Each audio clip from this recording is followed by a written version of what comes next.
इब्न मसूद लानो फरमाते हैं कि नबी इस्लाम ने फरमाया, औलन्ना से भी यौमल क़ियामा अक्सर हम अलैया सलातन, कि जो बंदा मुझ पर सबसे ज्यादा दुरूद शरीफ पढ़ता होगा वो फिर क़यामत के दिन मेरे सबसे ज्यादा करीब भी वही बंदा होगा।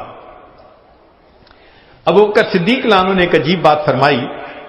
फरमाते थे कि अस्सलातु अलन नबी अमहक़ु लिज़्ज़ुनूब मिनल माइल बारिद लिन्नार, कि जिस तरह ठंडा पानी आग को जल्दी बुझा देता है, दुरूद शरीफ का पढ़ना इंसान के गुनाहों को उससे भी जल्दी बुझा देता है। तो दुरूद शरीफ पढ़ने से इंसान के गुनाह मिटा दिए जाते हैं। अबू हुरैरा फरमाते हैं कि नबी इस्लाम ने फरमाया, मन नसिया सलात अलैया नसिया तरीक़ल जन्ना, जो मुझ पर दुरूद शरीफ पढ़ना भूल गया वो जन्नत का रास्ता ही भूल गया।